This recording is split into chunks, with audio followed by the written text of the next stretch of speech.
नमस्कार। हम सीख एवं योग प्रबंधन के आज के कार्यक्रम में आपका स्वागत है। आज हमारे मार्गदर्शक हैं doctor Shukla and doctor HS Singh. आप सबसे निवेदन है कि आपको जो भी प्रश्न या आपकी कुछ भी शंकाएं हो तो आप Q&A में लिखिए।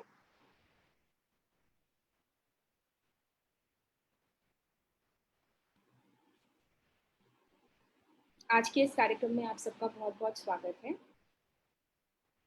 हमारे साथ हैं श्री कुलकर्णी जी। कुलकर्णी जी, आप हमें सुन पा रहे हैं?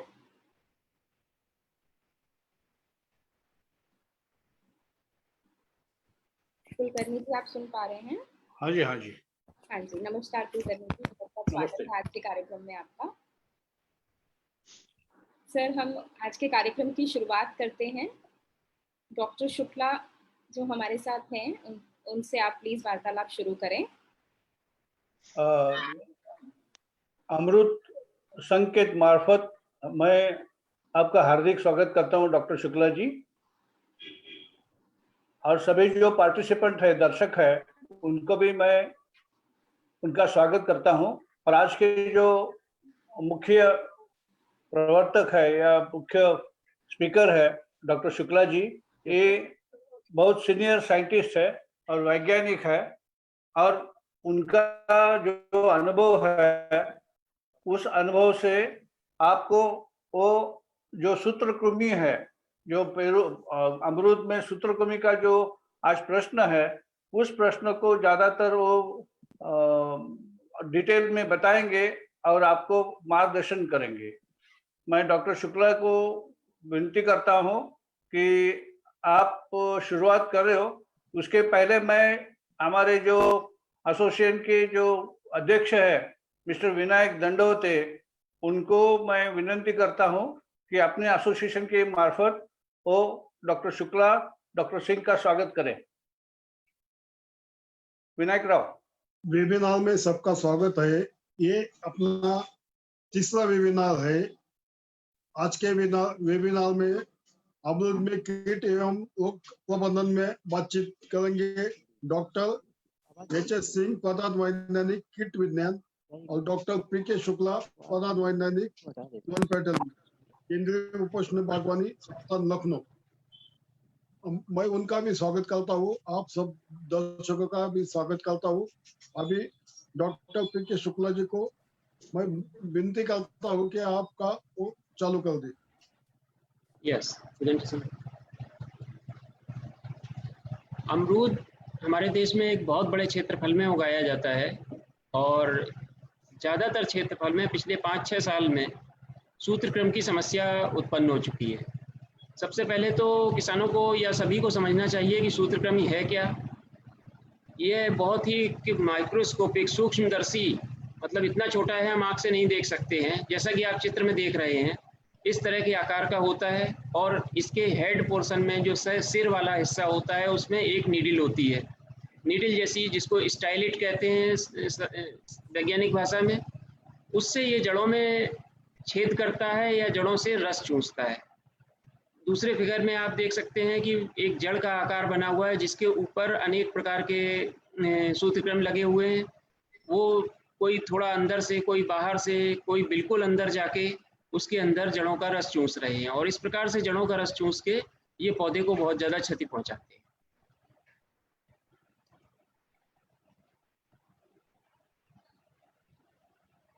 और हमारे अमरूद के फसल में जो सूत्रकृमि क्षति करता है उसका वैज्ञानिक नाम है मिलाइडोगाइन इंटरोलोबी।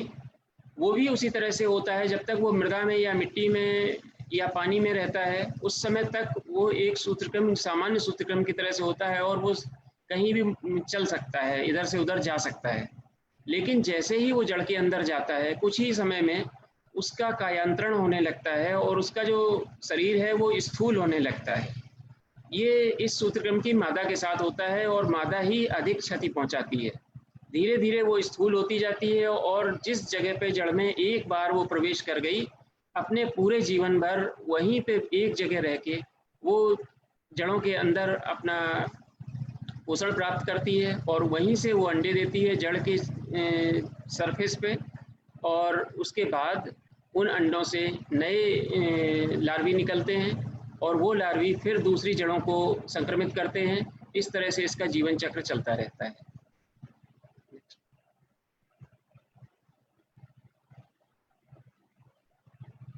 यहाँ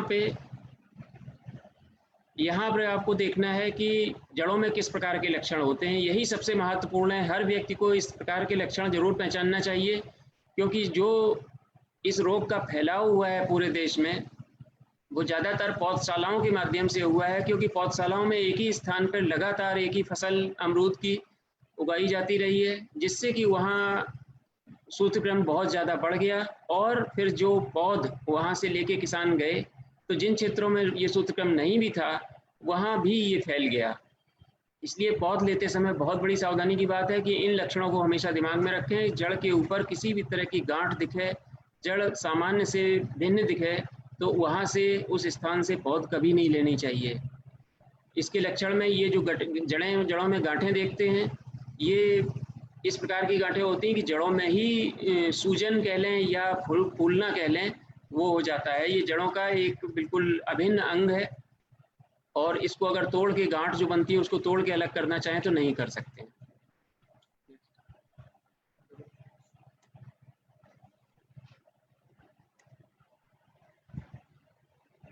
अमरूद के फसल पर इस प्रकार का लक्षण बहुत महत्वपूर्ण होता है कि इसमें हम देख रहे हैं जैसे पौधा विल्ट हो रहा है, मुरझा रहा है। अगर किसी भी बाग में जिसमें मिट्टी में पर्याप्त मात्रा में पानी है, मतलब पानी की कोई कमी नहीं है, वहाँ अगर गर्मी के दिनों में दोपहर को हम जाएं तब भी अगर पौधा मुरझाता हुआ दिखता है, तो आप समझ लीजिए कि उसकी जड़ों में सूत्रक्रम होने की संभावना है। क्योंकि अच्छी फसल उगाने के लिए किसान खूब खाद पानी देते हैं और उससे फसल का रंग रूप बहुत ही सुंदर होता है। लेकिन अगर जड़ में सूत्रक्रम है तो ये निश्चित करने के लिए कि जड़ में सूत्रक्रम तो नहीं है, दोपहर के समय देखना चाहिए। और अगर इस प्रकार का लक्षण है तो सूत्रक्रम के जड़ों में होने की संभावना बनती है।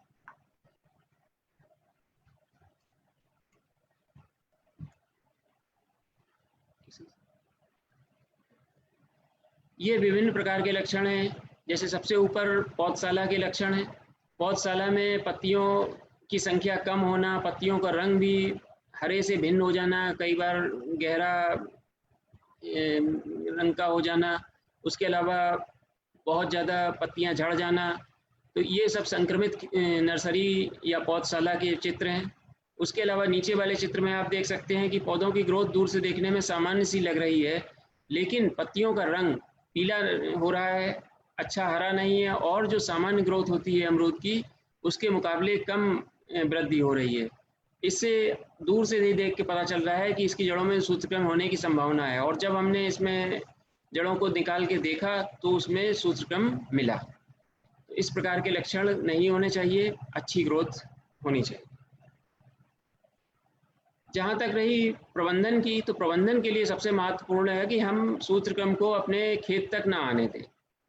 अगर कोई पौधशाला नए सिरे से कोई विकसित करना चाह रहा है, बनाना चाह रहा है, या कोई नया बाग लगाना चाह रहा है, तो सबसे पहले ये जरूरी है कि वहाँ की मृदा में अगर किसी भी प्रकार के सूत्रक्रम उपलब्ध हैं तो उनको नष्ट किया जाए। नष्ट करने के लिए आवश्यक है कि गर्मी के दिनों में ना तो मिट्टी में खरपतवार उगने दें, उसके लिए कम से कम 3-4 बार जुताई करें, उससे मिट्टी भी ऊपर नीचे पलट जाएगी।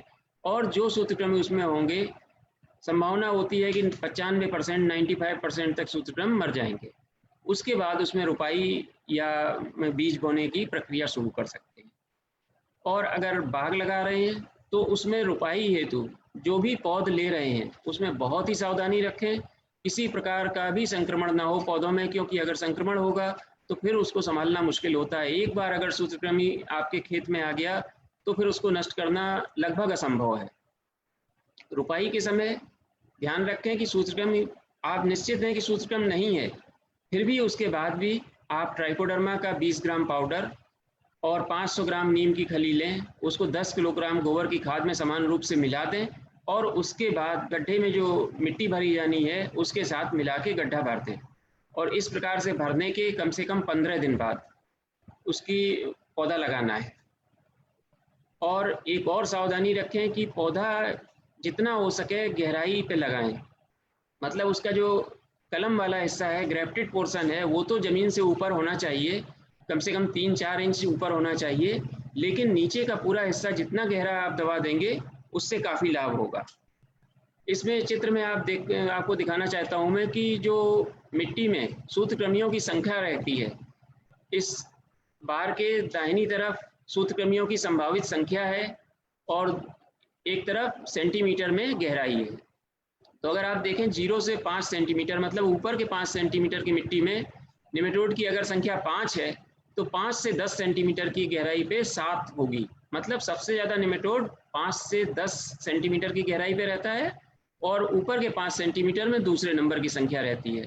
उसके बाद जैसे जैसे गहराई बढ़ती जाती है, 10 से 15, 15 से 20, 20 से 25, 25 से 30 सेंटीमीटर, जैसे जैसे गहराई बढ़ती जाती है वैसे वैसे निमेटोड की संख्या कम हो जाती है और 30 सेंटीमीटर के बाद बहुत रेयर कभी कभी निमेटोड मिलते हैं, अधिकांशतः नहीं मिलते हैं।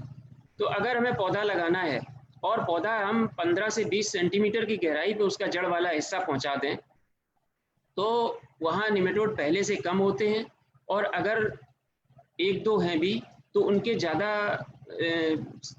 बढ़ने की संभावना कम होती है।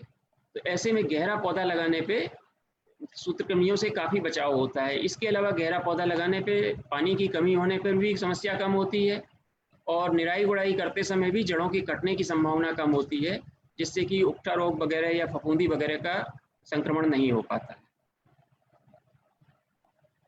उसके बाद बात आती है कि अगर आपके बाग में या नर्सरी में निमेटोड मौजूद है तो उसको कैसे कंट्रोल करें।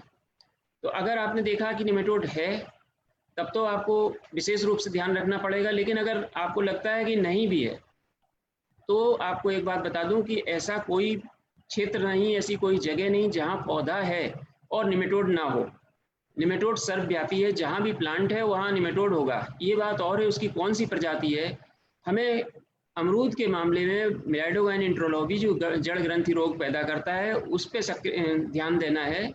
तो अगर निमेटोड नहीं भी है आप समझते हैं, तब भी वर्षा ऋतु के पहले अगर हर वर्ष ट्राइकोडर्मा के साथ नीम की खली और गोबर की खाद दे दी जाए तो इस तरह के बाग वर्षों वर्षों तक बहुत ही स्वस्थ रहते हैं। लेकिन अगर आपको पता है कि संक्रमण हो चुका है तो ऐसे क्षेत्र में हमें ज़्यादा मात्रा में नीम की खली का प्रयोग करना पड़ेगा। छोटा पौधा है तो 500 ग्राम प्रयोग कर सकते हैं और बड़ा है तो 2 किलो तक नीम की खली प्रति पौधा देना हो सकता है। उसके अलावा एक और बहुत आसान तरीका हो सकता है, सूत्रकृमि को से संक्रमित होने वाले बहुत सारे खरपतवार भी होते हैं। उसके अलावा बहुत सारी फसलें हैं जो इसी सूत्रकृमि से संक्रमित होती हैं।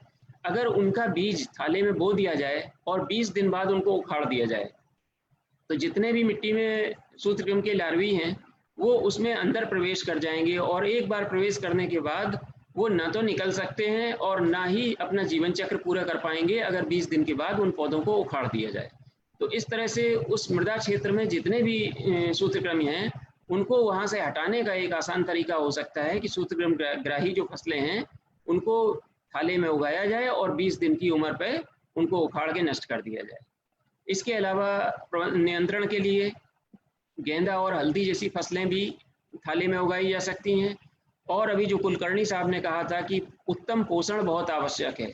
अगर हम सही मात्रा में खाद और उर्वरक देते हैं तो पौधे की ग्रोथ बहुत अच्छी होती है और जो कंपटीशन है आपस में प्रतिस्पर्धा है पौधे और सूत्रकृमि के बीच में, वो पौधा जीतता है, सूत्रकृमि हार जाता है।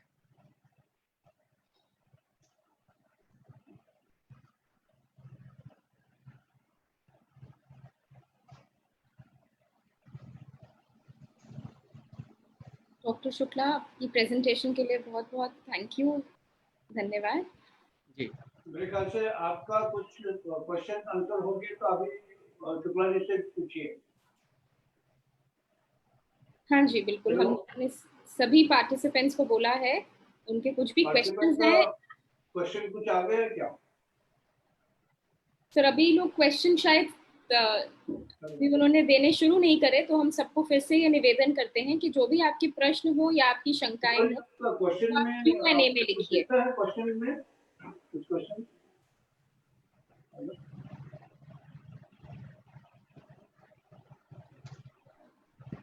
हाँ जी सर, क्वेश्चन आंसर्स अभी आने स्टार्ट हो रहे हैं हमारे पास, तो जब तक हमारे पास क्वेश्चन आने मेरा क्वेश्चन ऐसा है कि नर्सरी में आया होगा, क्योंकि अभी जो ज्यादातर जो पौधे लाके नर्सरी, हम सर्टिफाइड नर्सरी से लाते हैं और जब यहाँ पे लगाते हैं वहाँ का जो सबस्ट्रेट है, वो मिट्टी है, वो निमेटोड का सोर्स हो सकता है? बिल्कुल हो सकता है सर।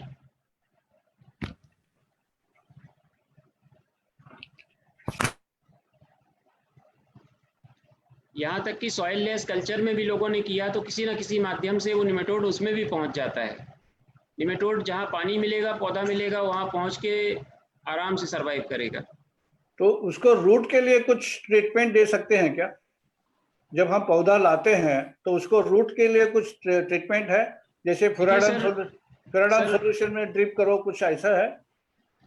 सर एक्चुअली ये एंडोपैरासिटिक निमेटोड है, जड़ के अंदर चला जाता है तो उसको कंट्रोल करना बहुत मुश्किल होता है और हम किसी भी प्रकार के रसायन को कभी भी रिकमेंड नहीं करना चाहते हैं। और गत 5 वर्षों में जो प्रयास हुए हैं और सरकारी प्रयास हुए हैं, उनसे ज़्यादातर नर्सरी मैन बिल्कुल अलर्ट हैं, वो अपना बेस्ट इफर्ट कर रहे हैं और लगभग 50% नर्सरीज में ये संभावना हो गई है कि वहाँ निमेटोड अब नहीं होगा, लेकिन 100% गारंटी देना बहुत कठिन है। लेकिन कुछ 50% नर्सरीज जो अभी बची हुई हैं, वहाँ बहुत ही खतरा बाकी है और बहुत ही सूत्रक्रम संक्रमित पौधे बिक रहे हैं, जिससे कि बहुत अलग अलग नए नए क्षेत्रों में पहुंच रहे हैं। क्योंकि सवाई माधोपुर के एक सेंटर ऑफ एक्सलेंस गोवा है, वहाँ पे डॉक्टर ओपी यादव जी हैं, उनसे मेरी वार्तालाप हो गई कि जहाँ पर वहाँ पे ज्यादा से ज्यादा नर्सरी लोग हैं, उनको अभी प्रोटेक्शन कैसा करना है उसका अवेयरनेस नहीं है, नर्सरी वालों को अवेयरनेस नहीं है। सर टोंक हम लोग भी 2 बार जा चुके हैं और उनसे काफ़ी संपर्क में रहते हैं और उनको जो भी मदद हो सकती है हम लोग कर रहे हैं। और अब वहाँ भी जो सूत्रक्रम का संक्रमण हो गया था वो लगभग नियंत्रित हो चुका है। उनका बहुत हाईटेक नर्सरी है, बहुत सारा अच्छा काम हो रहा है और उनकी नर्सरी से जो पौधे निकल रहे हैं 99 पॉइंट बिल्कुल फुल प्रूफ निमेटोड फ्री हैं। नहीं सर, मैं टोंक की बात नहीं कर रहा हूँ, मैं कर रहा हूँ कि टोंक में या सवाई माधोपुर में जो नर्सरी, प्राइवेट नर्सरी है, उनके बारे में। प्राइवेट नर्सरी, क्योंकि वहाँ पे सर उनका सर्टिफिकेशन हो नहीं सकता है, विजिट करके समझो सर्टिफिकेशन नहीं हो सकता है, भैया फ्री है, नहीं फ्री है, नहीं फ्री है तो उसको डिस्पोज करिए, फ्री है तो उसको आगे बढ़ाइए, ऐसा कुछ कर सकते हैं क्या हम लोग?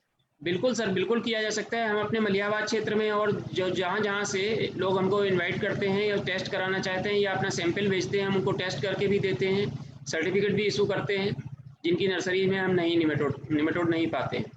ओके ओके सर, मुझे ये जानकारी चाहिए कि सर मेरे जामफल में मिलीबग आ गया, उसका क्या उपचार है जिसकी वजह से मिलीबग चला जाए? सर अभी डॉक्टर एच.एस. सिंह अपना प्रेजेंटेशन करेंगे, उसमें आपका कीट से संबंधित सारा समाधान किया जाएगा। अभी सिर्फ निमेटोड और फुफुद का बताइए कि मेरा क्वेश्चन था,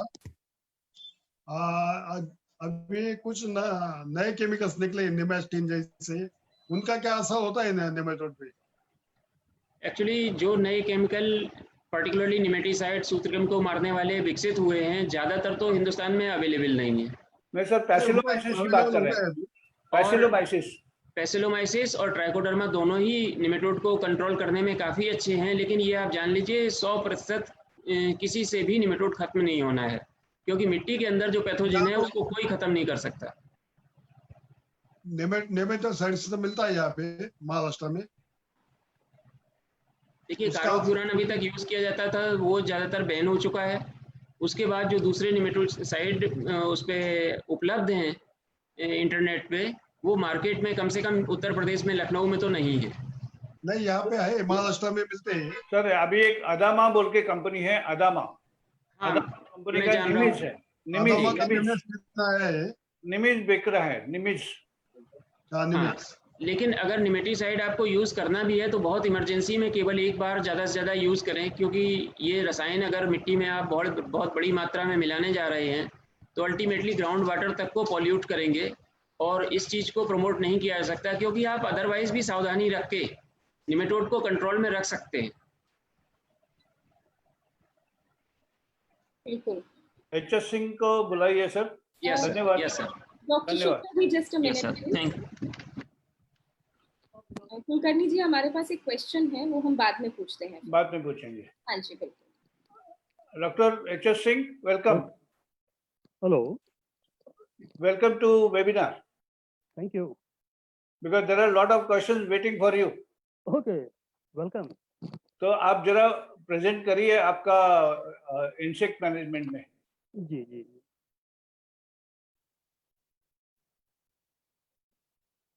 तो वेबिनार में भाग लेने वाले सभी साथियों को नमस्कार। और मैं बहुत सारे आप लोगों को पहचानता नहीं हूँ, फिर भी सभी को मैं नमस्कार करता हूँ।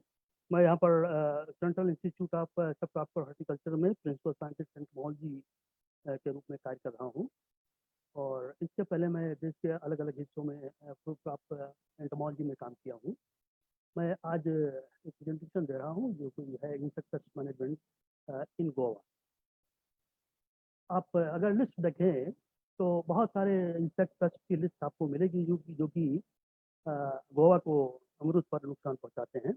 लेकिन मोटे तौर पर अगर हम देखें तो दो तरीके के कीड़े, एक तो फ्रूट फ्लाई जो बैक्टोसेरा डॉर्सेलिस एंड बैक्टोसेरा जेनेटा है, ये नुकसान करती है। और फ्रूट शूट बोरर और अनार बटरफ्लाई, ये 2 या 3 तरीके के कीड़े हैं।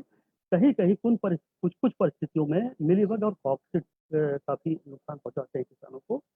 तो किसान भाई लोग इन 3-4 कीड़ों को लेकर के थोड़ा परेशान रहते हैं। और रिसेंटली कुछ 1-2 पेस्ट और आए हुए हैं जो कि नुकसान कर रहे हैं, उन सभी पर हम लोग आगे चर्चा करेंगे। पहला जो कीड़ा जो सबसे महत्वपूर्ण है गोवा के लिए, अमरूद के लिए, वो है फ्रूट फ्लाई। आप लोग सभी जानते हैं कि बारिश की सीजन अगर होती है उस समय अमरूद की। Doctor Singh, I am sorry, मैं आपको इंटरप्ट कर रही हूँ, बट आप माइक थोड़ा पास में ले सकते हैं, आपकी आवाज थोड़ी धीमी आ रही है। ओके ओके, अब आवाज गई? हाँ जी सर, अभी आवाज बेटर है। जी जी जी। और अभी थोड़ा सा एको, थोड़ा सा और दूर करेंगे जी थोड़ा सा दूर करिए माइक, थोड़ा हाँ, एको आ रहा है। हाँ ठीक है। हाँ जी, अभी बिल्कुल बढ़िया है सर, प्लीज कैरी। अच्छा ठीक है, मैं कोशिश कर रहा हूँ। हाँ जी, अभी बिल्कुल बढ़िया सर। हाँ, तो ये पहला पेस्ट मैं आप लोगों को दिखा रहा हूँ, फ्रूट फ्लाई। मेरे ख्याल से आप सभी लोग इस पेस्ट के बारे में जानते हैं। और ये पेस्ट जो रेनी सीजन की हमारी क्रॉप आती है उसमें बहुत बुरी तरीके से लगता है, बहुत बड़ा नुकसान होता है। मैंने इस पेस्ट के डैमेज को देखा है कि कुछ क्षेत्रों में अमरूद का फल एकदम जमीन पर बिछ जाता है, इतना नुकसान होता है। दूसरी बात यह है कि बारिश के सीजन में अमरूद की कोई कीमत नहीं मिलती है, तो ऐसे में किसानों का बहुत बड़ा नुकसान होता है। लेकिन जब समर सीजन आता है तो इस फ्रूट फ्लाई का डैमेज इसमें थोड़ा सा कम हो जाता है। लेकिन अगर विंटर सीजन में यही फसल हम लेते हैं तो फ्रूट फ्लाई का डैमेज बहुत ही नहीं के बराबर होता है। तो इन 3 चीज़ों को ध्यान में रखते हुए आगे की चर्चा हम करते हैं कि इस कीड़े को कैसे मैनेज किया जाए। तो पहला है कि लोग जो लिटरेचर में बोलते हैं और हमारे वैज्ञानिक भाई लोग भी बोलते हैं, फ्रूट कलेक्शन एंड डिस्ट्रक्शन, कि फल को इकट्ठा कीजिए गिरे हुए और उनको नष्ट कर दीजिए। लेकिन मैंने व्यक्तिगत तौर पर देखा है बहुत कठिन कार्य है।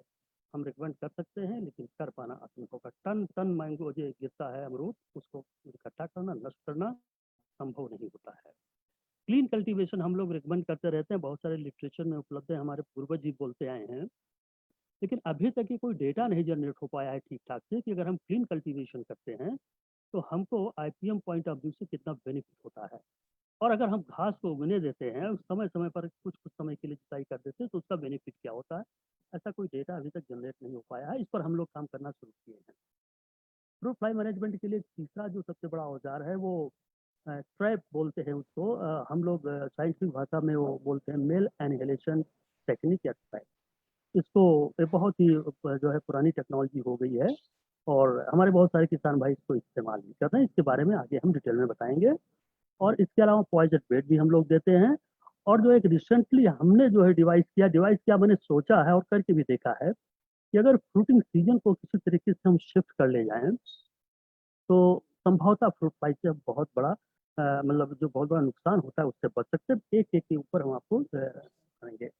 ये मैट ब्लॉक प्रिपरेशन, ये शायद आप लोग जानते होंगे, पहले दापोली वगैरह में मिथाइल विनाल ब्लॉक ट्रैप बनाए जाते थे। लेकिन ये 2003-4 में कुछ हम लोगों को फंड मिला जिसमें हम लोग देश के 8-9 संस्थानों ने मिल करके इस टेक्नोलॉजी को इजाद किया। इसमें प्लाईवुड ब्लॉक होता है, उसको इथाइल अल्कोहल मिथाइल विनाल और मेलाथियान के घोल में लगभग 12 से 16 घंटे के लिए स्टोक करते हैं और इसको जो है किसी कंटेनर में, जो चाहे बॉटल ट्रैप हो या और किसी तरीके को, उसमें फील्ड में 10 ट्रैप पर हेक्टेयर के हिसाब से लगा देते हैं। इसमें जितनी नर मक्खियाँ होती हैं वो अट्रैक्ट होकर के मर जाती हैं। अब ये देखें आप, हमारे भारतवर्ष में बहुत तरीके के ट्रैप उपलब्ध हैं, जिसमें लुधियाना अपने अलग तरीके का ट्रैप बनाता है, पीसीआरएल ने बना रखा है, बायरेक्स इंडिया लिमिटेड जो इंडिया का सबसे कॉस्टली ट्रैप है वो भी बनाए हैं। इसके अलावा गुजरात में कुछ लोगों ने जो नवसारी में ट्रैप बनाया है वो भी आप देख सकते हैं। आईएचआर ने भी अपना एक ट्रैप बनाया है जो आप बाएं नीचे बाएं देख सकते हैं। इसके अलावा मैं भुवनेश्वर में जब पोस्टेड था तो वहाँ पर हमने एक ट्रैप बनाया था, ये भी काफ़ी अच्छा ट्रैप है।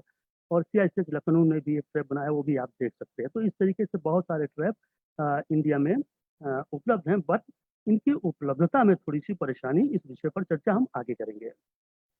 ये अभी हमने रिसेंटली इस ट्रैप को डिजाइन किया है। अभी जो इसके पहले मैंने आपको ट्रैप दिखाया, एक दो को छोड़ करके बाकी जितने भी ट्रैप हैं उनमें पानी घुस जाता है, खासतौर पर बारिश सीजन में या रेंस कभी भी हो जाए तो उसमें पानी घुस जाता है। उसके कारण क्या होता है, जो मक्खियाँ अंदर इकट्ठा होती हैं फ्रूट फ्लाई, वो वेट हो जाती हैं, सड़ जाती हैं, उनको निकालने में तकलीफ होती है, बदबू आने लगती है।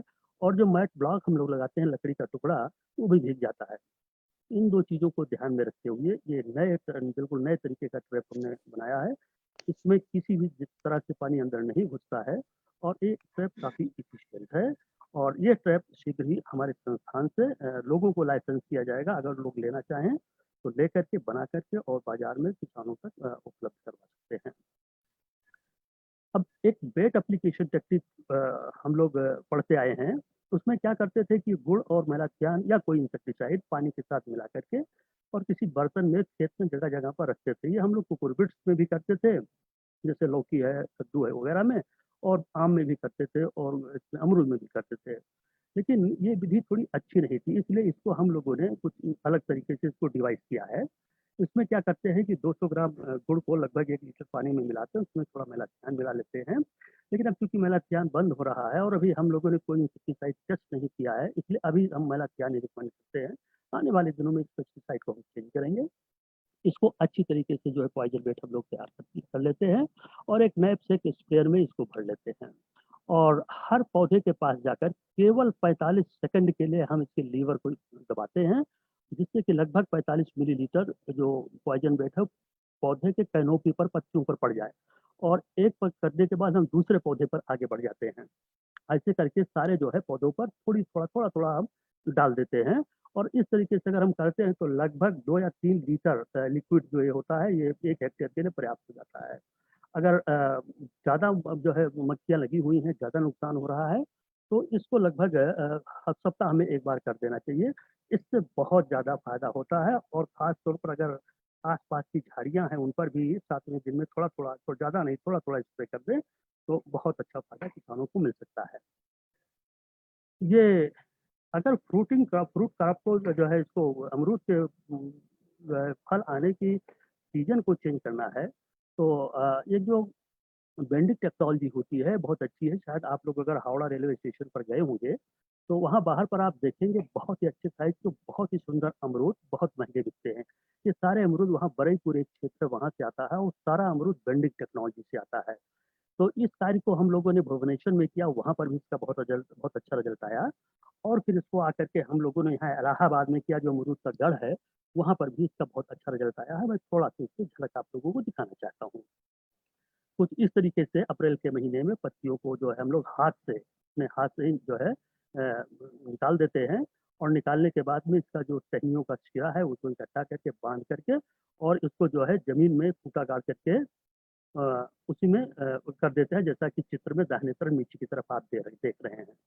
कि 40-45 दिन बाद इसको हम लोग छोड़ देते हैं, और इस तरीके से पुनः यह खुल जाता है। अगर आप नीचे देखिए तो बहुत सारी नई नई पत्तियां निकली हुई हैं। इसमें हमने जो इलाहाबाद में किया उसका रिजल्ट कुछ इस तरीके का हमारा रहा है। कि अगर आपको अब ये टेबल देखें तो जहाँ पर हमने बेंडिंग करवाया है वहाँ पर ट्री हमको लगभग जो है 380 ग्राम के फ्रूट जो है हमको मिले हैं।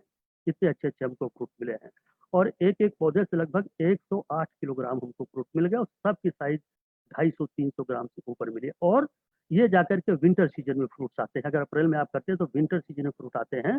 इससे 2 फायदे होते हैं, एक तो फ्रूट की साइज आपको बहुत अच्छी मिलती है, और विंटर में आने के कारण इसमें फ्रूट फ्लाई का आक्रमण बहुत कम होता है, और इसकी बाजार की डिमांड बहुत अच्छी रहती है, रेट बहुत अच्छे मिलते हैं। किसान भाइयों से मैं निवेदन करूंगा कि इस टेक्नोलॉजी को सीख करके अगर अपने यहाँ पर करें तो अच्छा। हाँ, बट ये है कि अगर आपका high density plantation, ultra high density या मीडो ऑर्चर्डिंग है, तो उसमें ये कार्य थोड़ा आपके लिए कठिन हो जाएगा। इसके अलावा ये कुछ इस तरीके के कटिंग पेस्ट लगते हैं जिसमें मिलीबग और फॉक्सिट्स हैं, बड़े खतरनाक कीड़े होते हैं। नॉर्मली क्या है कि इसके ऊपर एक कोटिंग होती है, कोटिंग होने के कारण कोई भी दवा इसके ऊपर डालिए तो असर नहीं करती है, इसलिए किसान भाई लोग बहुत परेशान होते हैं। इनकी रोकथाम के लिए हमको दूसरी तरीके की विधा का इस्तेमाल करना पड़ता है, उसके बारे में हम आगे थोड़ी चर्चा आपको करेंगे। पहले तो ये है कि आप ये ध्यान रखते रहें, स्केल इंसेक्ट या मिलीबग सभी पौधों में, सभी टहनियों में एक साथ नहीं आते हैं। अप्रैल मई में इनमें एक लेइंग होती है, बच्चे नहीं निकलते हैं। उस समय देखें जहाँ जहाँ पर एक इक्का दुक्का ये बैठे हों, उनको आप सेलेक्टिव प्रूनिंग करके काट करके निकलवा दें। और इनको आंट्स बहुत, जो चींटियाँ होती बहुत मदद करती हैं, इनकी बड़ी सुरक्षा देती है। अगर आपके खेत में, बगीचे में चींटियाँ बहुत है तो उनकी रोकथाम के लिए आप व्यवस्था करें, उसके लिए मैं अलग से अगर जरूरत पड़ेगी तो आप लोगों को बताऊंगा। इसके अलावा बहुत सारे जो है लेश विंग हैं और लेडी बग्स हैं और क्रिप्टोलिमस हैं, ये सब कुछ संस्थान खासतौर पर महाराष्ट्र के आसपास ये सब उपलब्ध हैं। उन इसको लेकर के आप चाहें तो अपने बगीचे डाल सकते हैं, जिससे कि ये नेचुरल पैरासाइट इनको जो है मार सकें। पेस्टिसाइड अमरूद के लिए कोई सेंट्रल इंसेक्टिसाइड बोर्ड ने रिकमेंड ही नहीं किया है, अफसोस ये है, और जो एक दो थी वो भी अब बैन हो गई हैं। हम लोग बड़े पेशोपेश में हैं कि अब लेवल क्लेम में कौन सी इंसेक्टिसाइड लोग किसान भाइयों को रिकमेंड करें। बहरहाल अभी हम कार्बोसल्फान के बारे में बोलते हैं कि अगर है तो कार्बोसल्फान इन कीड़ों के खिलाफ एक अच्छा काम कर रहा है, जो कि हमारे किसान भाई ने, या जिसने भी एक प्रश्न पूछा था, अगर वो चाहें तो इस चीज़ को नोट कर सकते हैं। और अगर बहुत ज़्यादा नुकसान हो गया है, मतलब बहुत सारे अगर डैमेज हो गया है, तो आप इनडिस्क्रिमिनेट प्रूनिंग कीजिए। इनडिस्क्रिमिनेट प्रूनिंग मतलब ये कि नॉर्मल सीजन में जो आप प्रूनिंग करते हैं उसी तरीके से कीजिए। इस प्रूनिंग की प्रक्रिया में बहुत सारे कीड़े जो है आपके पौधे से रिमूव हो जाते हैं। कुछ इस तरीके के अगर आप चाहें, ये हमारा अपना खुद का प्लांटेशन है, आप देखें किस लेवल की इसमें प्रूनिंग की गई है। और इस प्रोसेस में जितने जैसे ग्रे विविल है और मिलीबग्स हैं, स्पायरलिंग व्हाइट फ्लाई है, ये सारे के सारे जो है पत्तियों के साथ ये सब रिमूव हो जाते हैं, और इससे हमारी फसल एकदम से ठीक ठाक हो जाती है। आगे चल करके आप ध्यान रखें कि इसमें नुकसान, मतलब इसमें कीड़े पनप ना पाए। कुछ इस तरीके के शो करते हैं, बहुत अच्छा इसका रिजल्ट आता है। इसके अलावा अगर बगीचा आपका दूर दूर लगा हुआ है, 5 मीटर या 8 मीटर की दूरी पर, और बहुत पुराना हो गया है और बहुत कीड़े मकोड़े की समस्या होगी, तो सबसे बढ़िया उसकी पोलार्डिंग करवा दीजिए, या जिसको आप रेजुविनेशन कहते हैं वो करवा देंगे। इसके करने से आपके बहुत सारे कीड़े मकोड़े साफ हो जाएंगे। और अमरूद एक ऐसा पौधा है जिसमें ट्रेडिंग बहुत जल्दी आती है, वो बहुत अच्छी आती है, very amenable to pruning and pollarding. अगर ऐसा आप कर लें तो बहुत ज़्यादा आपको 7 साल की शायद फसल को थोड़ा नुकसान उठाना पड़े, लेकिन आने वाले दिनों में बहुत सारे कीड़े मकोड़ों से आपको मुक्ति मिल सकती है।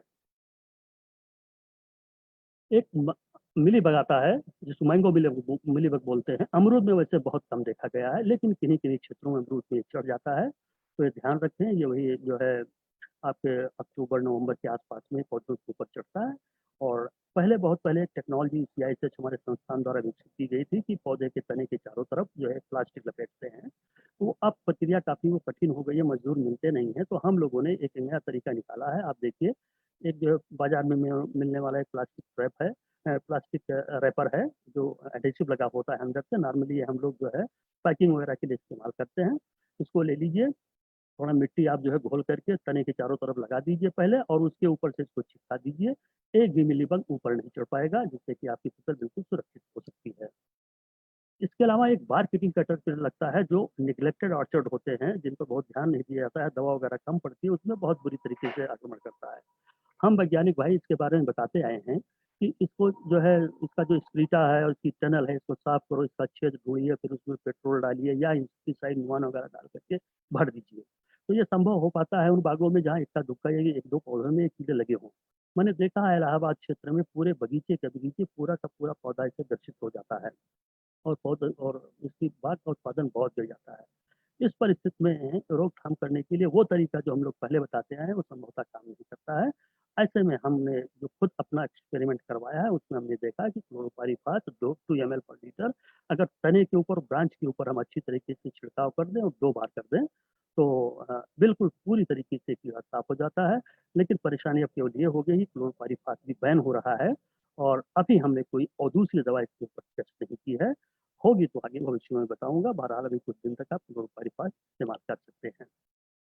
रेड बैंडेड थ्रिप्स कुछ इस तरीके का डैमेज होता है। शुरू में तो डैमेज नहीं दिखता है और बड़े अर्ली स्टेज में जो है थ्रिप्स को कर देती है। बड़ी माइनर पेस्ट है, बहुत कम फ्रूट्स में लगते हैं और पेस्टिसाइड डालकर इनको रोका जा सकता है। इसके अलावा इस तरीके का डैमेज आप देखेंगे, अभी ये बहुत क्लियर नहीं हो पाया है कि किस कारण होता है, लेकिन चूंकि सिट्रस में माइट जो लगती है वो कुछ इसी तरीके का डैमेज करती है, इसलिए हम लोग मानते हैं कि ये माइट का डैमेज है। अगर इस तरीके का डैमेज बार बार आपके बगीचे में हो रहा है तो आप कुछ माइटिसाइड डाल करके जो है रोक सकते हैं। टी मस्कीटो बग बहुत बड़ा प्रश्न नहीं है, बहुत सारे क्षेत्रों में नहीं है, केवल जो समुद्र तटीय इलाके हैं वहाँ पर इसका आक्रमण थोड़ा बहुत देखा गया है। और ये सबसे बड़ा एक पेस्ट है जिसको हम अनार बटरफ्लाई बोलते हैं, फुटबॉलर। ये बहुत बुरी तरीके से हमारी फसल को नुकसान पहुंचाता है। जब फूल बन रहे होते हैं या छोटे छोटे फल विकसित हो रहे होते हैं उसी समय ये इसका एडल्ट जो है पौधों जो फूल और नए फलों के ऊपर ये अंडे दे देता है और उससे लार्वा निकल करके छेद करके अंदर घुस करके कुछ इस तरीके से सिम्टम दिखाता है। ये फल बिल्कुल एकदम बर्बाद हो जाते हैं। और सभी हमारे जितने मजदूर, जितने अमरूद के उत्पादक भाई लोग हैं इस चीज़ों को बहुत अच्छी तरीके से पहचानते हैं। इसका भी रोकथाम थोड़ा कठिन है, लेकिन ऐसा बताया जाता है कि जो डैमेज फ्रूट्स हैं उनको इकट्ठा कर दीजिए और उसको नष्ट कीजिए, उसके साथ में बहुत सारे जो कीड़े हैं वो भी नष्ट हो जाएंगे। और फ्रूट बैगिंग एक बहुत अच्छी प्रक्रिया है। ये पहले हम लोग नहीं करते थे, लेकिन जब जब से थाईलैंड गोवा आया है बड़ा वाला, तब से किसान भाइयों ने इसमें जो है बैगिंग वगैरह शुरू की है। कुछ नेटिंग भी करते हैं। नेटिंग ये बैगिंग वैसे बहुत ज़्यादा लाभकारी नहीं होगी अगर 15-20 रुपए किलो आप अमरूद बेच रहे हैं। अगर अच्छा रेट आपको मिल रहा है तो बैगिंग के लिए आप जा सकते हैं। लाइट ट्रैप लगा करके आप चाहें तो जो है एडल्ट मॉनिटरिंग भी आप कर सकते हैं। और पोम ग्रेनेड के आसपास में गोवा के बहुत बड़े बाग न लगाएं क्योंकि दोनों कीड़े एक साथ काम करते हैं। मैलाथियान और डायमेथोएट ये ऐसी इंसेक्टिसाइड है जो रिकमेंडेड है इस कीड़े के लिए। एनआरसी सोलापुर में ने किया है। बस समस्या यह है कि दोनों इंसेक्टिसाइड अब ये बैन हो रही हैं और इस पर आगे काम करने की जरूरत है। हाँ, फ्लावरिंग स्टेज पर अगर नीम सीड कर्नल स्टेक या नीम फार्मुलेशन 2 ml पर लीटर के हिसाब से छिड़कें तो कुछ इससे राहत मिल सकती है। कुछ इस तरीके के फोटोग्राफ्स आप लोग हमारे भाइयों ने वेबिनार में पहले भी दिखाया होगा। इसके लगाने से कुछ हद तक कीड़े मकोड़ों से हमको राहत मिल जाती है, खासतौर पर फ्रूट फ्लाई से। इसके अलावा स्पायरलिंग व्हाइट फ्लाई ये हमारे देश में एक समस्या नहीं थी, लेकिन विगत कुछ वर्षों से समस्या आ रही है। खासतौर पर जो बाग नम क्षेत्रों में हैं या नर्सरी में जो पौधे लगे होते हैं उनमें बहुत बुरी तरीके से नुकसान पहुंचा रही है और इसकी रोकथाम में भी बड़ी परेशानियां हैं। जल्दी जो है इंसेक्टिसाइड वगैरह को मानती नहीं है। तो इसके रोकथाम के लिए हम जो रिकमेंड करते हैं कि कुछ येलो स्टिक ट्रैप आप लगाएं, उसमें कुछ चिपक इसके अडल्ट चिपक जाते हैं और वो मरते हैं। इम्डाक्लोपिड से और ट्राइजोफास से जो है, ट्राइजोफास संभवतः बंद होने वाली इंसेक्टिसाइड है। इम्डाक्लोपिड अभी बाजार में है, इसको जो है डाल सकते हैं। नीम ऑयल स्प्रे जो है आप चाहे तो कर सकते हैं या एनएसपी जो है 5% का कर सकते हैं। इसके अलावा इसमें क्रिप्टोलेमस जो है और कार्डियोटॉक्सिनोलेट ये काफ़ी अच्छा काम करते हैं। क्रिप्टोलेमस बाजार में भी, बाजार क्या कुछ जो है सरकारी संस्थाएं हैं जो इसको बनाती हैं, उनसे आप लेकर के डाल सकते हैं। और ज़्यादा जो है अगर है तो कुछ नेचुरल पैरासाइट जैसे इंकार्शिया वगैरह है, ये अपने आप इसको मार करके खत्म करते हैं। एक बहुत बड़ा प्रश्न अभी हमारे किसानों भाइयों के पास रहता है और हम लोग बताते भी आए हैं कि खेत को क्लीन रखो, इससे क्या है कीड़े और बीमारियां कम लगेंगी। इस विषय पर जैसा मैंने पहले भी बोला है कि अभी तक ये नहीं निश्चित हो पाया है कि खेत को साफ रखें तो ज़्यादा लाभकारी है कि खेत में खरपतवार रखें तो लाभकारी है। अभी इस विषय पर काम होना ही बाकी है। आप इस फोटो में आप देखें किसान ने कितना बढ़िया स्वाड कल्चर किया है, वीड्स को एकदम मेंटेन किया है और खेत की न्यूनतम जुताई वो कर रहा है। इससे क्या है कि जमीन के ऊपर जो है जो घास फूस बनते हैं उसके ऑर्गेनिक मैटर जमीन को मिल जाता है और नीचे जो अलग अलग वीड्स की या पौधों की जड़ें होती हैं वो अलग अलग तरीके के एक्जुडेट्स निकालती हैं। उससे जो जमीन के अंदर की बायोलॉजी है, राइजोस्फीयर फ्लोरा है, एकदम बदल जाती है और डाइवर्सिटी एक तरीके से बनती है। उससे क्या होता है, इंटरेक्शंस होते हैं और हमारी सॉइल जो होती है बड़ी हेल्दी रहती है। इसलिए ये ध्यान रखें कि अगर संभव हो सके तो कम से कम जो शुरुआती दौर के बगीचे हैं उनमें जुताई गुड़ाई थोड़ा कम करें और इस तरह के कार्यक्रम करें, या फिर चाहे तो आप कुछ इस तरीके से इंटरक्रॉप ले सकते हैं, लेकिन शैलो रूटेड होना चाहिए, वो डीप रूटेड नहीं होनी चाहिए। जैसे डॉक्टर शुक्ला जी बताए थे, निमेटोड की एक समस्या बढ़ती जा रही है। अगर बहुत ज़्यादा जुताई गुड़ाई करेंगे, बहुत ज़्यादा इंटरक्रॉप लेंगे, तो इस बात की संभावना है कि निमेटोड आपके खेत में बढ़ जाए। अब एक जो सबसे बड़ी समस्या आई है, जैसे कि ये डॉक्टर साहब ने बताया, डॉक्टर शुक्ला ने आपको बताया कि निमेटोड की समस्या दिनों दिन बढ़ती जा रही है। और मेरा ये मानना है कि ये निमेटोड का जो स्प्रेड पूरे कंट्री में हुआ है, ये कुछ नर्सरीज के कारण हुआ है। और ये मैं नहीं कहता, ये रिसर्च फाइंडिंग है। वैज्ञानिकों ने इसको बाकायदा पेपर पब्लिश किया है कि कुछ सरकारी नर्सरी हैं, कुछ प्राइवेट नर्सरी हैं, जो लखनऊ, फर्रुखाबाद और बनारस के इर्द गिर्द स्थित है। इन लोगों ने निमेटोड के प्रचार प्रसार में बहुत बड़ी भूमिका निभाई है। और आप सभी लोग जानते हैं कि नेशनल हार्टिकल्चर बोर्ड ने एक बॉडी बना रखी है जो कि इन सभी नर्सरीज को एक्रीडिटेट करती है। अब ये मुझे नहीं पता है कि इन नर्सरीज को एक्रीडिटेट करने या प्रमाणित करने के लिए जो उसमें विशेषज्ञ होते हैं, क्या उसमें निमेटोलॉजिस्ट होता है कि नहीं। मेरा तो व्यक्तिगत तौर पर ये मानना है कि फिर से इन सभी अमरूद की नर्सरीज को एक बार निमेटोड के लिए सर्टिफिकेशन होना चाहिए। और जैसे डॉक्टर शुक्ला ने बताया कि किसी भी बगीचे में, किसी भी मिट्टी में अगर निमेटोड आ गया तो किसी भी तरीके से उसको आप खत्म नहीं कर सकते हैं। और अगर खत्म नहीं कर सकते हैं तो जो जिस नर्सरी में निमेटोड आ गया था उसको दोबारा कैसे रिस्टार्ट कर रहे हैं, ये एक जो है प्रश्न चिन्ह है। तो अमरूद से जुड़े हुए जो सक्षम लोग हैं और इस सेमिनार में हैं या नहीं है, तो भी अपने मार्फत दूसरों को बताएं और नेशनल हार्टिकल्चर बोर्ड पर दबाव डालें कि इस तरीके की नर्सरीज पर शिकंजा कसा जाए और किसी तरीके से जो है इस काम को मतलब नर्सरीज को जो है रोका जाए। और या फिर अगर सप्लाई कर रहे हैं तो अच्छे मटेरियल को सप्लाई करें। दूसरी बात कि पहले अमरूद को, नींबू को बूटी से बना करके लोग सप्लाई करते थे जिससे नर्सरी वाले थे। लेकिन इधर विगत वर्षों में जब से ये वेज ग्राफ्टिंग होने लगी, तब से रूट स्टॉक बना करके करने लगे। और रूट स्टॉक आप जानते हैं कि जमीन में लगाया जाता है। क्या ऐसा संभव हो सकता है कि रूट स्टॉक प्लांट मल्टीप्लिकेशन बंद करके केवल बूटी से ही काम किया जाए और बूटी को भी कुछ इस तरीके से किया जाए कि जिससे निमेटोड उसमें ना होने पाए। ठीक है, प्लांटिंग मटेरियल कम बनेगा लेकिन स्वस्थ बनेगा। इस विषय पर ध्यान देने की जरूरत है। अब रिकमेंडेशन जो हम देना चाहते हैं, पहली चीज कि फ्रूट फ्लाई मैनेजमेंट मैट और बैट वेल टेस्टेड टेक्नोलॉजीज हैं जो कि चारों तरफ उपलब्ध हैं। समस्या केवल इस बात की है कि हमारे किसान भाई इसको पाते नहीं हैं। अब वो अगर ट्रैप ढूंढने के लिए निकलते हैं तो शहर के शहर खाली कहीं नहीं मिल पाता है। इसलिए हम आप सभी लोगों से, जो सक्षम लोग हैं, उनसे निवेदन करते हैं कि हमारा संस्थान इस टेक्नोलॉजी को बना दिया है, लाइसेंस दे रहा है। अगर कोई व्यक्ति, कोई एंटरप्रेन्योर लेना चाहे, बनाना चाहे, तो इसका आपके अपने क्षेत्र में अच्छा बिजनेस कर सकता है और आपके क्षेत्र में लोगों को सप्लाई कर सकता है। फ्रूटिंग सीजन को, जो कि रेनी सीजन में ज़्यादातर अब होने लगा है, उसको शिफ्ट करने के लिए जो है थोड़ी सी व्यवस्था करनी चाहिए और बेंडिंग टेक्नोलॉजी पर खास तौर पर जो है काम करने की जरूरत है। मार्केटिंग कैटरपिलर जो कि बहुत बृहद पैमाने पर जब नुकसान कर देता है तो पुरानी टेक्नोलॉजी इसकी मैनेजमेंट की काम नहीं करती है। इसलिए कवर स्प्रे के लिए ट्रीटंक स्प्रे को डिमॉन्स्ट्रेट करने की चारों तरफ जरूरत है। इसके अलावा प्रूनिंग, मैं ऐसा मानता हूँ कि प्रूनिंग जो है, सेलेक्टिव प्रूनिंग हो चाहे इंडिस्क्रिमिनेट प्रूनिंग हो, ये जितने भी स्केल और मिलीबग इंसेक्ट हैं उनके जो है रोकथाम के लिए बहुत अच्छा तरीका, कारगर तरीका हो सकता है। इस पर काम करने की जरूरत है। अनार बटरफ्लाई इंसेक्टिसाइड से रोकना बहुत मुश्किल हो रहा है डेली में। और क्योंकि ये रोज रोज अंडे देते हैं, कितनी इंसेक्टिसाइड हम डालेंगे। इसलिए सेल्फ परपिचुएटिंग फील्ड केजेज, ऐसी फील्ड केज हम तैयार करें जो कि खेत में रख दें, वहां से पैरासाइट्स अपने आप बन करके निकलते रहें और अनार बटरफ्लाई के अंडे को और लार्वा को मारते रहें। ऐसा कुछ अगर हम लोग कर ले जाएं तो इस बटरफ्लाई के कंट्रोल पर हम लोग अच्छा मतलब वो पा सकते हैं। और फ्रूट सकिंग माथ एक समस्या, कुछ क्षेत्रों में जो बाग जंगल के आसपास में फ्रूट सकिंग माथ बहुत आते हैं। तो फ्रूट बैगिंग उसके लिए बहुत अच्छा एक तरीका हो सकता है। कुछ सस्ता और अफोर्डेबल फ्रूट बैगिंग मटेरियल हम लोगों को ढूंढने की जरूरत है और इकोनॉमिक्स भी निकालने की जरूरत है कि यह फिजिबल है कि नहीं। लेवल क्लेम पेस्टिसाइड गोवा के लिए, अमरूद के लिए ऑलमोस्ट समाप्त है, हमारे पास बिल्कुल हाथ में नहीं है। इन संस्थानों को और जो आप जैसे जो है सक्षम लोग हैं, इनको प्रयास करना चाहिए सेंट्रल इंसेक्टिसाइड बोर्ड के साथ में कि अमरूद के लिए भी कोई एक दो इंसेक्टिसाइड अब लेवल क्लेम में आ जाए। नहीं तो हम लोगों को भी रिकमेंडेशन देने में परेशानी है। और नर्सरी के सैनिटेशन के लिए खास तौर पर निमेटोड से संबंधित है, इस पर प्रयास करने की जरूरत है।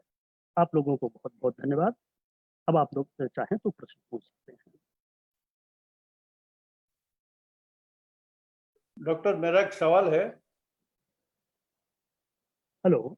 Doctor Singh, yes sir. Are you able to hear me now? Yes. Regarding fruit fly जो आपने कहा, जी तो उसके लिए दो चीजें हमें चाहिए। जी। उसका एक लाइफ साइकिल क्या है और अल्टरनेट होस्ट क्या है?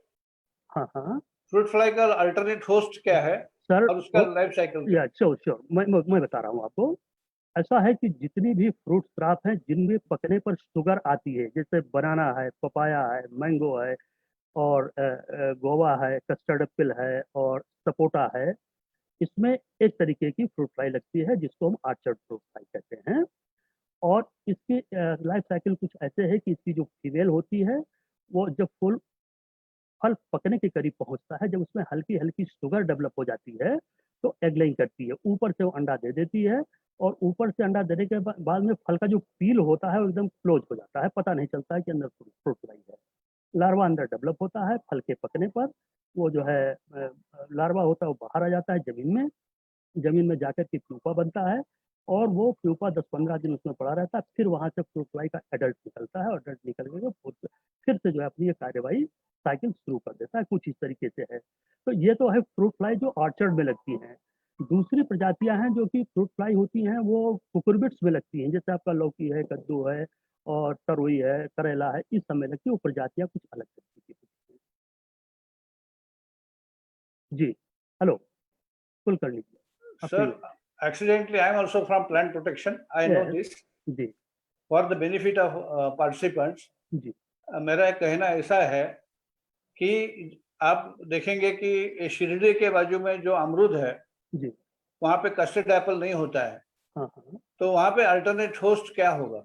हाँ। अल्टरनेट हो, देखिए अड़ोस पड़ोस में जितने भी किसी भी जंगली फल हैं अगर जिनमें शुगर बनती है, वो जंगली फल क्यों ना हो, वो कल्टीवेटेड फल क्यों ना हो, फ्रूट फ्लाई जैसे कैशू होता है, कैशू का जो एप्पल होता है अगर वो है तो कैशू एप्पल में भी फ्रूट फ्लाई जो है अपना अंडे दे देती है, उससे भी बच्चे पैदा हो जाते हैं। जितने भी तरीके के फल आप जान सकते हैं जिसमें शुगर होती है उसमें सब अल्टरनेट होस्ट माने जाते हैं।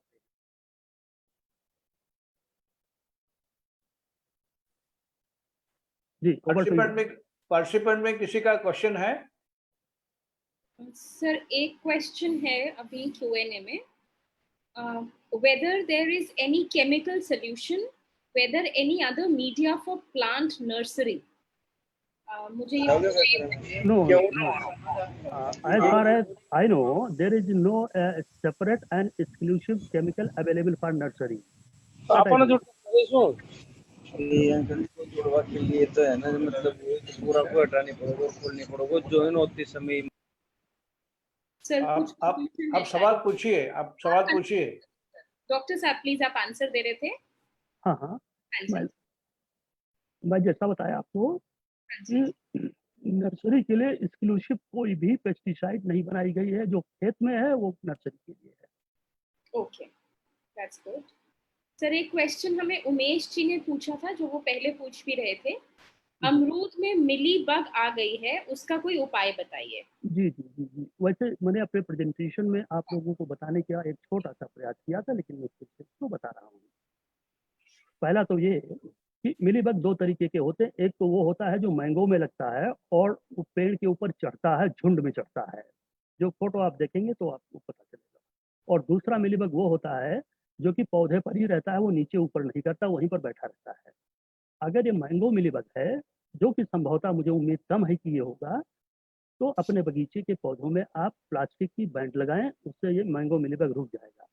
लेकिन अगर ये नहीं है और करेसिया या क्लोरोपल्बिनेरिया उस तरीके के स्केल टाइप के इंसेक्ट्स हैं, तो सबसे बढ़िया तरीका मैंने आपको बताया था कि अप्रैल मई में इनकी एगलेइंग होती है। क्रॉलर उसी समय निकलते हैं, छोटे छोटे बच्चे निकलते हैं जिनके ऊपर चमड़ी पर पाउडर नहीं होता है, वैक्स लेयर बहुत ज़्यादा नहीं होती है। उस समय अगर आप चाहें तो कार्बोसल्फान नाम की एक दवा है, उसका आप स्प्रे कर दें। या उसके पहले और अच्छा भी होगा, क्योंकि पूरे बगीचे में एक साथ नहीं आते हैं, पौधे में हर टहनी पर नहीं होते हैं, कुछ सेलेक्टिव टहनियों पर ये होते हैं। अगर आप कर पाएँ तो केचियर से प्रूनिंग करके इसको हटा दें, इससे बड़ा फायदा आपको होगा। और अगर ऐसा नहीं कर पा रहे हैं तो कार्बोसल्फान जो 2 ml दवा मिलाकर के आप स्प्रे कर दें, उससे फायदा होगा आपको।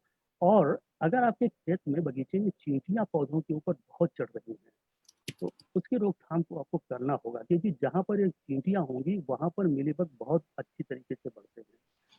तो आप जो पौधे का तना है वो जमीन के पास में आप कोई पेस्टिसाइड डालें या फिर ये स्टिकी बैंड लगा दें, जैसे ग्रीस लेकर के और तने के चारों तरफ 4 इंच या 3 इंच में आप लपेट दें, लगा दें।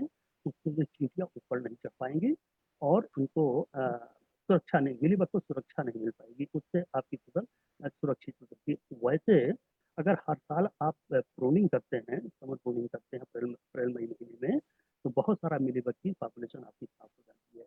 आप जब भी प्रूनिंग करें, मिलीबग इंसिस्टेड अगर आपका ऑर्चर्ड है अप्रैल मई महीने में, उस समय इंसेक्टिसाइड इन कीड़ों पर बहुत बढ़िया काम करती, उसी समय आप एक दवा का छिड़काव कर दें। मुझे उम्मीद है कि आपको निजात मिलेगी। Thank you. Thank you sir. जी ये क्वेश्चन उमेश जी ने हमसे पूछा था। उमेश जी आप कुछ और भी पूछना चाहते हैं? आपने हैंड रेस पे क्लिक किया है। Yes yes ma'am. हाँ, तो आप प्लीज डायरेक्ट पूछ सकते हैं सर से। सर मैंने अभी एक वैरायटी लगाई है अमरूद में, पिंक ताइवान जी जो एक सर्टिफाइड वैरायटी नहीं है, अभी हमारे एरिया में वो अधिकतर बहुत लग रही है। जी मेरा क्वेश्चन ये है सर कि अभी मेरे खेत में मिलीबग आ गया है हाँ। और मिलीबग जहाँ जिस नर्सरी से मैं लेके आया हूँ उसमें बहुत ज्यादा मुझे मिलीबग का इफेक्ट लगा है मेरे पौधों में। जी जी तो सर अभी मैं इसको जैसा जो आपने मुझे ट्रीटमेंट बताया है उससे मैं कर लेता हूँ, जी। और सर ऐसा कोई ऑर्गेनिक या फिर बायो चीज से मैं उसको कवर कर सकता हूँ क्या सर? देखिए, आप एक बंगलौर में संस्था है ICAR की, यस सर। या बंगलौर में एक और भी संस्था है Indian institute of horticulture research, दोनों का नाम आप नोट कर लीजिए और यस गूगल करेंगे तो आपको वेबसाइट और टेलीफोन नंबर दोनों मिल जाएंगे। Yes sir. ये दोनों संस्थाएं क्रिप्टोलेमस नाम की एक बिटिल सप्लाई करती हैं, पैसे पर देती हैं, फ्री नहीं देती हैं। Yes sir. आप उनको ला करके अपने इस अमरूद के बगीचे में अगर छोड़ेंगे तो प्रेडेटर्स होते हैं, ये कॉक्सिनेलिड ग्रुप के प्रेडेटर होते हैं जो कि ढूंढ ढूंढ करके इन मिलीबग्स को खाते हैं। संभवतः आपको कुछ इससे अच्छा फायदा मिल सकता है। डॉक्टर मेरे अन्यथा नीम वगैरह शुरू में आप वही मई अप्रैल मई में कुछ डाल दें तो थोड़ा बहुत असर पड़ेगा, अन्यथा ये कीड़े इतने टफ होते हैं कि कंट्रोल कर पाना बहुत मुश्किल। अगर आपका बगीचा एकदम नया है जैसा कि आपने बताया है तो अभी बहुत कम पौधों में और बहुत बहुत कम टहनियों में लगा होगा। और अगर आप परिश्रम कर लें, एक दिन 10-5 लेबर आप लगा लें, जो पैसा आप इंसेक्टिसाइड पर डालना चाहते हैं अगर प्रूनिंग में आप करवा लें तो उसका ढूंढ ढूंढ करके कटवा करके नष्ट करवा दें, और जब इसके क्रॉलर निकलें आपको रेंगते हुए हल्के हल्के, बहुत दूर नहीं चलते हैं, 1 इंच 2 इंच ही चलते हैं, उससे ज़्यादा नहीं चलते हैं, छोटे छोटे होते हैं, उस समय अगर आप दवा का स्प्रे कर दें तो उनकी त्वचा खाली रहती है और ससेप्टेबल होती है, तो ये मर सकते हैं। ऐसा कुछ प्रयास करेंगे तो मुझे उम्मीद है कि आप सफल हो जाएंगे। Yes sir. Thank you so much sir. अभी हमारा जो नेक्स्ट क्वेश्चन है हैंड रेज किया है वो है शरद जी। तो शरद जी आप अपना क्वेश्चन पूछना चाहेंगे प्लीज। शरद जी आपको आवाज आ रही है तो आप अपना प्रश्न पूछ सकते हैं। डॉक्टर सिंह, मेरा एक सजेशन ऐसा था। जी सर। मैं अंगूर में काम करता हूँ 50 साल से जी और यहाँ पे जो NRC ग्रेप है जी।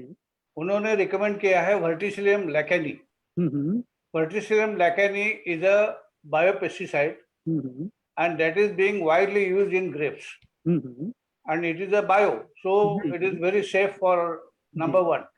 Number 2, हमारे यहाँ पे जब मिलीबग आता है तो आपने जैसे कहा कि चींटी ऊपर लेके जाती है, तो वहां पे नीचे मैलेथियन डस्टिंग करते हैं जी। और तीसरी जहाँ पे बार्क है और बार्क में मैलेथियन इसी का डायरेक्ट वो कॉन्सेंट्रेटेड स्प्रे करते हैं। सो नर्सरी के लिए हम लोग बताते हैं कि वे वर्टिसिलियम लैकानी यूज करो, which is been officially recommended by NRC। ठीक है जी? बिल्कुल आप सही हैं, बिल्कुल सही आप कह रहे हैं। और secondly it is been recommended by CIB also. नहीं, ये सबसे द्वारा रिकमेंडेड है, ये जितने ICAR इंस्टीट्यूट हैं, जितने यूनिवर्सिटीज हैं। क्योंकि क्रिप्टोलिमस का क्या होता है सर, क्रिप्टोलिमस हम लोग आते थे जी, क्रिप्टोलिमस का बिगेस्ट प्रॉब्लम है कि बाकी कुछ इंसेक्टिसाइड वापरना नहीं है जो संभव नहीं है। जी जो संभव नहीं है। बिल्कुल सही है। बिल्कुल सही है। देखिए, ये सब चीजें ICR संस्थानों द्वारा इजाद की गई हैं, इसलिए इनको हम आउटराइटली जो है रिजेक्ट नहीं करते हैं। अपने इस तरह के उद्बोधन में उसको हम जरूर बताते हैं, बिल्कुल अगर संभव हो तो इस्तेमाल करें। जहाँ तक वर्टिसिलियम की आपने बात किया, आप तो प्लांट प्रोटेक्शन से जुड़े हुए हैं, आप बहुत अच्छी तरीके से जानते हैं। आपको तो मैं क्या बताऊंगा, इतनी इतनी परेशानियां इस सेक्टर में हैं, वो चाहे आप जो है इंटरमोफोरा हो, वर्टिसिलियम हो, या मेचराइजम हो, या ट्राइकोडर्मा हो, क्या है, मैं आपसे क्या बताऊं। आप समझते होंगे, मैं बहुत ज़्यादा खोल कर नहीं बोल पाऊंगा। Thank you. परेशानियां बहुत हैं बिल्कुल बिल्कुल। जी। अच्छा मैडम, कुछ क्वेश्चंस है? सर, 2 लोगों ने हैंड रेज किया हुआ है, उनको मैं अनम्यूट करती हूँ। शंकर जी, आप ठीक साहब, ठीक ठीक। मेरे क्या और भी लगवाने, मेरे 8 तो 9 बीघा जमीन है। ठीक ठीक ठीक वो सब ठीक। शंकर जी, 4-5 फार्म हाउस है, तो इस बार ठीक ठीक ठीक इस रास्ते में देखिएगा। ठीक। आई थिंक शंकर जी के एंड पे कुछ प्रॉब्लम है, तो हम शरद जी के पास चलते हैं। शरद जी, आप हमें सुन पा रहे हैं तो आप अपना प्रश्न डॉक्टर साहब से डायरेक्ट पूछ सकते हैं। Hello sir. Hello sir. Yes sir. हम अमरूद की नई बाग लगा रहे हैं जी। तो इनिशियल स्टेज को क्या प्रिकॉशन लेना चाहिए और कैसे अलाउ नहीं करे उसकी? आप कहाँ से आ रहे हैं? महाराष्ट्र से। नहीं, कौन सा डिस्ट्रिक्ट कौन सा है? सोलापुर। अच्छा, हाँ डॉक्टर साहब। जी, ऐसा है कि ये बहुत बेसिक प्रश्न है, और इस पैनल में बैठे हुए कुलकर्णी साहब और अन्य लोग भी इस प्रश्नों का शायद पहले भी इस तरीके के वेबिनार में सारी चीज़ें आप लोगों को बताई गई हो सकता है संभवतः आप पहली बार इस सेमिनार में जुड़े हों, इसके पहले सेशन में ना रहे हों। तो सावधानी ये कि सबसे पहले तो आपको जो पौध लाना है, जैसा कि डॉक्टर शुक्ला ने आपको बताया था, कि आपको बहुत सतर्क रहना है। और सतर्कता इसलिए ज़रूरी है कि अगर निमेटोड आपके यहाँ पहुँच गया तो आप कुछ भी नहीं कर पाएंगे, सारी पैकेज आप प्रैक्टिस सब आपकी खराब हो जाएगी, सारा पैसा खराब हो। तो एक चीज़ ये कि नर्सरी के सिलेक्शन में आपको बहुत कहाँ से लेना है ये आपको ध्यान देना है। और मैं व्यक्तिगत तौर पर, जैसे मैंने अपने उद्बोधन भी मैंने आपको बोला कि अगर ग्राफ्टेड पौधे ना लेकर के बूटी वाले पौधे मिले हैं तो ज़्यादा अच्छा है।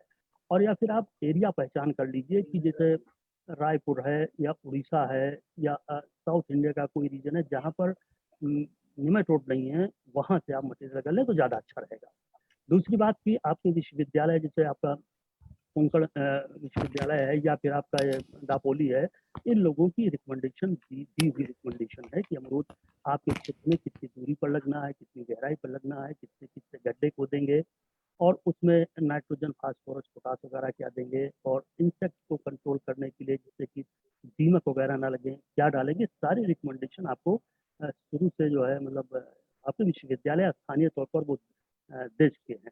अब यहाँ लखनऊ की रिकमेंडेशन संभवतः आपके यहाँ लागू इसलिए नहीं होती कि हमारे यहाँ के एलुवियल सॉइल है, और आप जो है 1 फीट गड्ढा खोद करके पौधा लगा दीजिए तो चल निकलता है। लेकिन मुझे तो जहाँ तक याद है, जहाँ तक मैं समझ रहा हूँ कि आपके क्षेत्र की मिट्टी या तो काली होगी या तो मोरमौली होगी। अब उसमें किस तरीके की गड्ढा बनना है, कैसे बनना है, ये सारा कुछ आपके दापोली और कोंकण वालों ने स्टैंडर्डाइज किया होगा। आप उनसे जो है ये जानकारी हासिल कर सकते हैं, या फिर डॉक्टर कुलकर्णी साहब उसी क्षेत्र से आते हैं, वो आपको अच्छा इसके बारे में बता सकते हैं।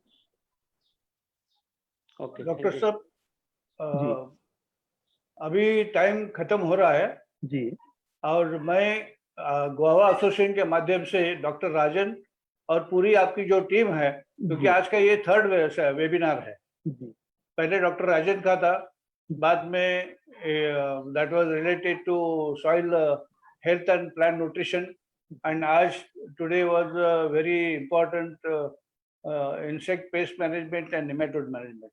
जी So on behalf of Goa Association, I personally thank you and thank entire team. Thank you. सबको मैं धन्यवाद करता हूँ। और इस प्लेटफॉर्म को देने के आपको धन्यवाद। धन्यवाद सर। Thank you.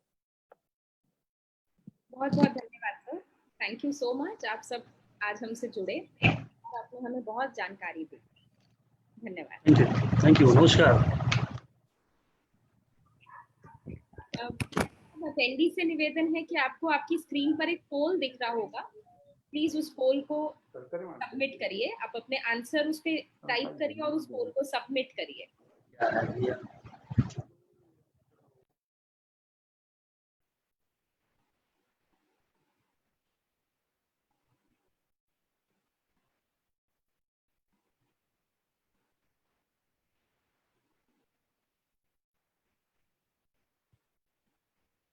आप अगर कुछ भी और जानकारी चाहते हैं तो यहाँ पे आपको नंबर्स दिए गए हैं भारतीय अमरूद उत्पादक संघ के।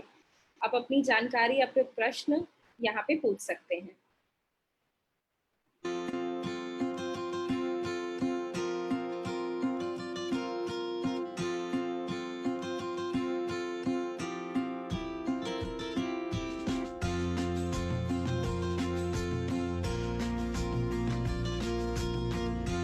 किसान संवाद ऐप को डाउनलोड जरूर करें। इससे आपको कृषि संबंधी सभी जानकारी मिलती रहेगी और आप ऐसे और बहुत वेबिनार देखते रहेंगे। धन्यवाद। किसान संवाद।